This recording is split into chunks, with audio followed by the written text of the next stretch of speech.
حکومت سوریه اپراسیون کالشکریانی بسردبن لجر دستحالات سرهلداین سوری لحلب راگهاند.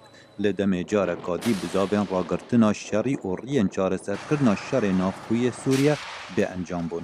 وزیر دربه امریکا دبیجتن او به هیوی بویا لناخوازد درگهن دانستاندن و جاندن آگربست دا بخد پشتی ریکفتنا جنیو دناو برا روسیا و امریکا او باوری بچار سریا سیاسی هی.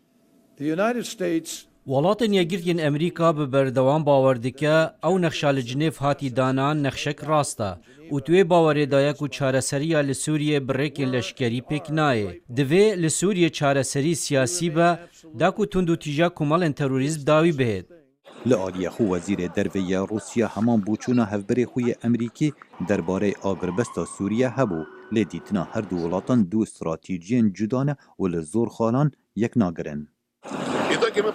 اموی به هفر کار بکن با پشتراست کرنا آگر بسته هرچند آلین دی حکومت سوریا گونه بار دکن لام دخوازین اپوزیسیون سوری پنگاون پیدوی بها ویجید هفدم دگل بزاوین دیپلماسی لمیدان شری ریبربون قایم تر دبد جارکی دنابرا اپوزیسیون و حکومت سوریه و جارکی دیجی کومالین چکدارین تونتره کو ترکیه دبیجد بکیمی و 6 کس بریندار بون جه انجام هیرشکا بموشکان بسر باجر کلس و هر جه دسپیکا به سال پتر جه 21 کسان هاتن کشتن و بریندار کرن جه انجام وان رنگ هیرشان. هرچند ترکیه دبیجد آرمانجا اپراسیون مطال فرات بو پاراستنا سنوریه لی شارزا باور دکن آرمانجا درست راگرتنا پیشوچونین کردای لباکور سوریه.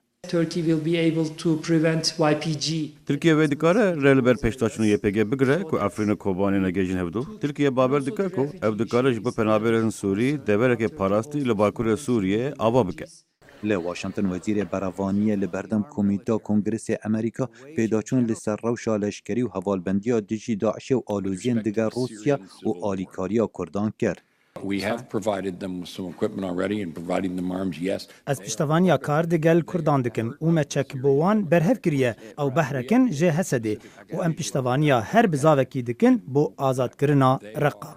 کومالا نفنتوی یا پشتوانیا سوریه جبری 6 سالان هاته پیک اینان و آرمانجاوه بداوی اینان شر نافخوی سوریه بی او پتر جه 400,000 کسات دابونا قربانی و به میلیونها کس آواره بون گلوی دمیدا چه هیوین چاره سریه بخوبه ناگرن.